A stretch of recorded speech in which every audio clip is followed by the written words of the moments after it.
Vanity of vanity, all is vanity. Please be seated. What a scripture to come back to. Vanity, vanity, all is vanity. As I was reading the text for this Sunday, it actually seemed a somewhat accurate image of my pilgrimage. So the first 5 days that I was away over this last 2.5 weeks, I was walking the way of St. Hild with 3 other clergy from the Diocese of Olympia and Western Oregon. And we were walking the paths along the cliffs above the North Sea in Yorkshire, northeast England. And we started at the Church of St. Hild in Hartlepool, where reportedly St. Hild was the first abbess, the founding abbess of a dual monastery, of which there are no remains. We walked south along the coast to Whitby. You all know Whitby, that iconic picture of ruins on a cliff above the North Sea. If you're not sure about that, read Bram Stoker's Dracula, because apparently Whitby is where Dracula landed. And that's actually one of the things you do now in Whitby, is you look for the grave of Dracula. St. Mary's Parish, which is just outside the ruins of Whitby, has a sign on the door. It says, "Please don't ask the staff where Dracula's grave is, as it doesn't exist." So many people that come to this Abbey of Whitby come because of a story written by a man who spent his seaside summers in this town that feels a little bit more like Atlantic City in New Jersey than it does like a place where people have been praying for centuries. The church, the original abbey that had been built on that cliff, was probably built sometime in the late 600s, and St. Hild was the second abbess of this dual monastery. It's the location of the Synod of Whitby, one of the first meetings of the English-speaking church about how they would come together, how Irish and Roman Christianity, which had spread throughout what we now call the United Kingdom, how it would be practiced and lived out. And Hild oversaw that synod. A woman oversaw the Synod of Whitby. But the monastery that she oversaw, that dual Irish monastery, was no longer there. The Church of St. Mary's had a little bit of wattle and daub, a little bit of basically plastered dirt. And the grave of an Anglo-Saxon child. We know it was a child because it was small. They had that in the church. Those are all the remains of an abbey that reportedly brought together church leaders across this set of islands. It was abandoned in the 800s because the Vikings, who had been previously trading and sometimes settling, began to raid. They began to raid, and their first raid landed at Lindisfarne, the Holy Island, where we also went. August 8th, 793 is the first Viking raid. And 100 years later, that Anglo-Saxon Irish monastery was abandoned by its monks as they dug up St. Cuthbert and carried him inland, and it took 100 years for St. Cuthbert to get to Durham Cathedral, where finally he was safe. He was safe until Henry VIII showed up, and in the dissolution of the monasteries, stripped Durham Cathedral, destroyed Whitby Abbey, taking the wealth so that Henry could finance his wars and remove power from the Roman Catholic Church for an English church, the church of which we are the descendants. Vanity of vanity. Building after building was gone. Both Whitby and Lindisfarne had Benedictine monks that showed up in the 1100s and built the stone ruins that we now see. And they are ruins. Vanity of vanities. So much time and energy put into building beautiful edifices, some of which probably appeared in the architectural digest of their time. And yet all you can see is weathered sandstone. Whitby, abandoned because of Viking raids, rebuilt in the 1100s, abandoned again because of the dissolution of the monasteries under a king founding a church in which we are participants. By the 18th and 19th century, the walls that Henry had left up had started to fall in, and some of the walls were brought completely down by the bombing of Germany, because this was the coast that faced Europe. England is covered with the graves of those who died in World War I and some of World War II, far more World War I. I thought that was curious. Vanity of vanities, friends. Ironically, in this pilgrimage, we spent very little time in churches because the churches were not functional, or they were not open, or they no longer existed. So much time spent on building beautiful facilities, places to pray. And yet the stories that remain are not actually of the stones built upon one another. They're the stories of the people and the relationships that founded those places, that helped those places thrive. St. Hilde, invited by St. Aidan to be the second abbess of Whitby, where she was such a trusted figure, a figure of wisdom, that the rulers of the regions around regularly came to consult with her, where she was entrusted with this major decision about what Christianity was going to look like in the British Isles. Stories of Cuthbert, himself a member of the royal family, who wanted to live a quiet and monastic life, and he kept trying to do so. So he goes off to Lindisfarne, an island that is a tidal island. You can only get to it when the tide is low, even to this day. And even there, people would come seeking out his wisdom, and because he had a bit of a hermit streak, he found another tidal island off the first tidal island where he would try to escape.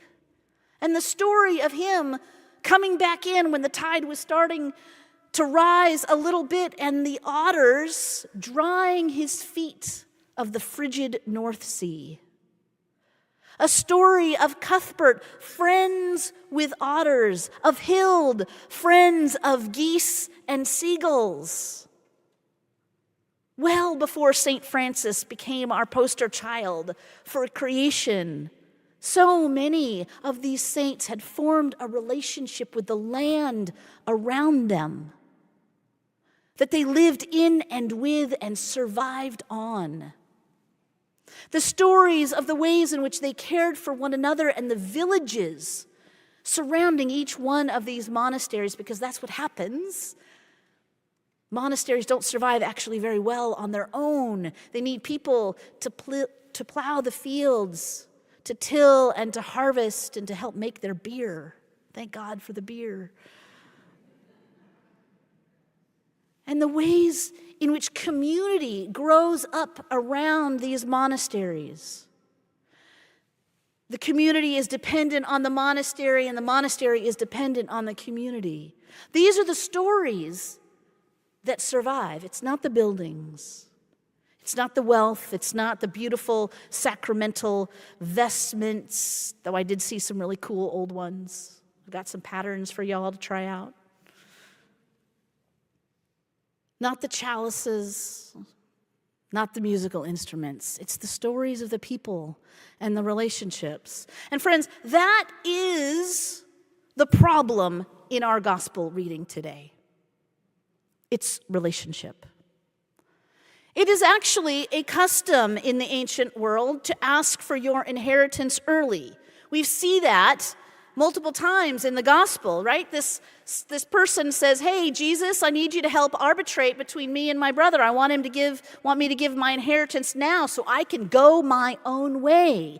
It sounds an awful lot like the story of the prodigal son, right? "Hey, Dad, give it to me now so I can go my own way." And Jesus says, I'm not getting into that conversation with you. I'm not arbitrating between you and your brother. Because the problem is that you want to go your own way. This man, this wealthy man, where it says the fields, the land produced abundantly. Not that he produced abundantly. The land produced abundantly. And he had so much of what he did not produce that he had to figure out what to do with it. And so, like all of us, he wrote his own 401k. He set aside his Roth IRA or whatever it is. He put aside that abundance of the land for which he did not work, and he put it aside so that he could eat, drink, and be merry, an echo of vanity of vanities. Eat, drink, and be merry, for tomorrow we die. There is a cheerful message.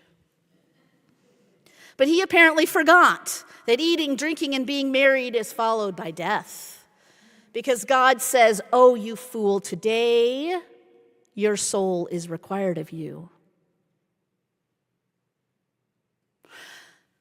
The failure was not necessarily in having all of that wealth, though in the Gospel of Luke, the accrual of wealth is almost always a problem. I'm not going to let us off the hook by somehow painting this gospel as if wealth is okay. In the Gospel of Luke, wealth is typically not actually okay. But this isn't necessarily a story about how he gained his wealth, but that it was all about himself. That the abundance of the land which God gave was not used to care for those around him, but to preserve his own safety and security.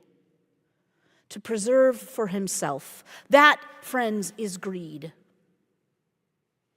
Greed is about preserving for yourself at the expense of others, and it is happening all around us all the time.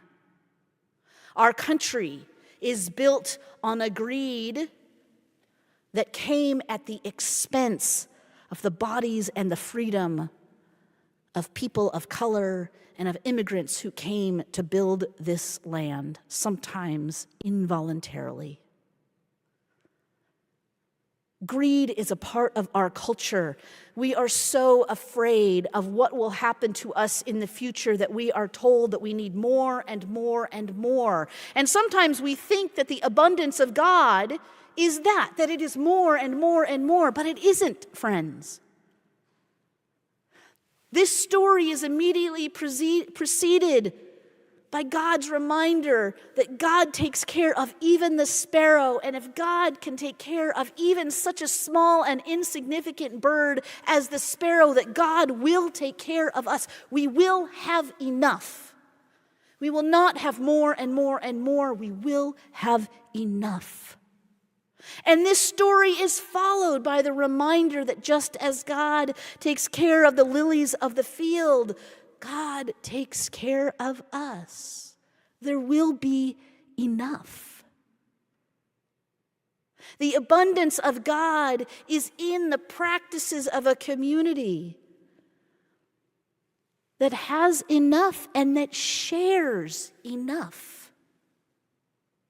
Had this man said, Look at all of the abundance that this land has produced. Who may I share this with? It would have been a different story.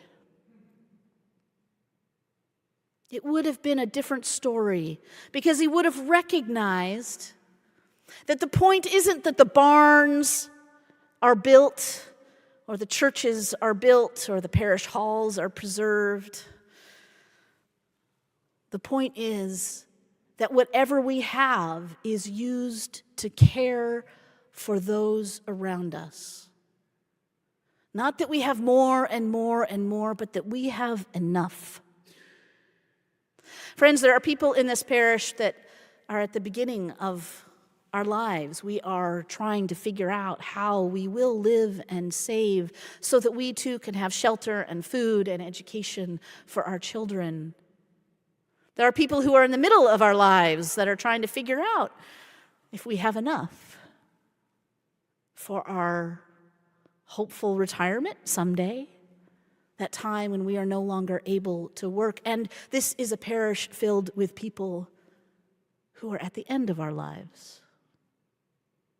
We have had enough, and soon we will not be able to take it with us. Now, I should probably say at this point, please give some to the church.